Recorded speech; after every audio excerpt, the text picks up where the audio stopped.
उसी दिन यूपी में मुख्यमंत्री योगी आदित्यनाथ को दोबारा राज्य की कमान वो संभालेंगे। ऐलान तो 10 मार्च को हो ही गया था, जब बीजेपी ने लगातार दूसरी बार उत्तर प्रदेश विधानसभा चुनाव में जबरदस्त जीत हासिल की थी। लेकिन अब जीत के इस जश्न को ऐतिहासिक बनाने की तैयारी है। इस बार शपथ ग्रहण में आने वाली भीड़ को ध्यान में रखते हुए इकाना स्टेडियम को चुना गया है, जहां कार्यक्रम को भव्य बनाने के लिए पूरा प्रशासनिक अमला जुटा हुआ है। इकाना स्टेडियम और उसके आसपास के इलाके को चमकाया जा रहा है। सड़क के किनारे फूलों से भरे गमले लगाए जा रहे हैं। वीवीआईपी मेहमानों के लिए 3 हेलीपैड बनाए जा रहे हैं। इसके अलावा 20,000 गाड़ियों के लिए पार्किंग तैयार हो रही है। राज्य सरकार के अफसर और बीजेपी के नेता इन सारी तैयारियों का जायजा ले रहे हैं।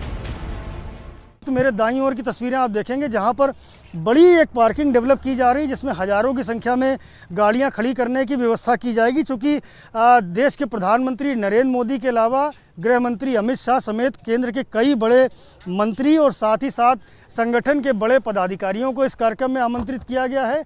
भारतीय जनता पार्टी शासित राज्यों के मुख्यमंत्रियों को इस कार्यक्रम में बुलाया गया है। साथ ही साथ उत्तर प्रदेश और देश के अलग अलग हिस्सों से पार्टी के वरिष्ठ नेताओं को भी इस पूरे कार्यक्रम में आमंत्रित किया गया है। आपको बता दें कि यूपी के लिए बीजेपी ने केंद्रीय गृह मंत्री अमित शाह को पर्यवेक्षक बनाया है। अमित शाह 23 मार्च को लखनऊ पहुंचेंगे। 24 मार्च को विधायक दल की बैठक होगी। 25 मार्च को शाम 4 बजे शपथ ग्रहण समारोह होगा। शपथ ग्रहण कार्यक्रम में प्रधानमंत्री नरेंद्र मोदी, गृह मंत्री अमित शाह, बीजेपी अध्यक्ष जेपी नड्डा समेत बीजेपी के बड़े नेता शामिल हो सकते हैं। यही नहीं, मुलायम सिंह यादव, अखिलेश यादव और मायावती को भी न्योता भेजा गया है। 2017 में 14 सालों के वनवास के बाद जब बीजेपी यूपी में सत्ता में आई थी, तब न तो चेहरा तय था और न ही दिशा। लेकिन इस बार हालात बिल्कुल बदले हुए हैं। इस बार योगी आदित्यनाथ का चेहरा तो चुनाव से पहले से तय था और जीत के बाद बीजेपी की दिशा भी करीब करीब तय है। इस बार यूपी में सरकार बनाने के साथ साथ बीजेपी मिशन 2024 में अभी से जुट गई है, जिसकी एक झलक इकाना स्टेडियम में होने वाले शपथ ग्रहण कार्यक्रम में भी नजर आएगी। बीजेपी की इस जीत में सबसे बड़ा रोल उसके कार्यकर्ताओं का है।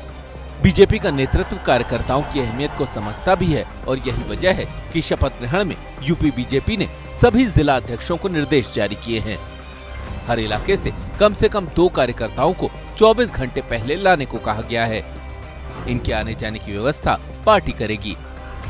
इसके अलावा प्रवासी कार्यकर्ताओं को भी शपथ ग्रहण में बुलाया गया है। कार्यकर्ता गाड़ी में पार्टी का झंडा लगाकर शपथ ग्रहण में आएंगे। खास बात यह है कि हर बार की तरह इस बार शपथ ग्रहण समारोह होगा तो लखनऊ में, लेकिन पूरे प्रदेश में इसकी गूंज सुनाई दे, इसकी तैयारी बीजेपी ने की है। सभी जिला मुख्यालय और बाजारों में होर्डिंग लगाने के निर्देश दिए गए हैं। शपथ ग्रहण में आने से पहले सुबह 8 से 10 के बीच मंदिरों में पूजा पाठ के निर्देश दिए गए हैं। साधु संतों के साथ समाज के बुद्धिजीवी वर्ग के लोगों को भी शपथ ग्रहण के लिए लाया जाएगा। अपने प्रदेश के पदाधिकारियों को दायित्व दिया गया है। संगठन से पूरे राज्य के लोगों को आना है। राज्य के सभी मंदिरों में प्रातःकाल 25 को स्वच्छता अभियान चलाकर पूजा पाठ करना है राज्य के कल्याण के लिए। 2022 का रण तो बीजेपी ने फतेह कर लिया, लेकिन 2024 में सिर्फ 24 महीने बाकी हैं। शपथ ग्रहण के इस कार्यक्रम के जरिए बीजेपी लोकसभा चुनाव की जमीन तैयार कर रही है।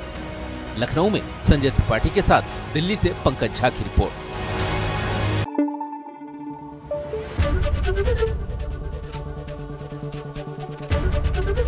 एबीपी न्यूज आपको रखे आगे।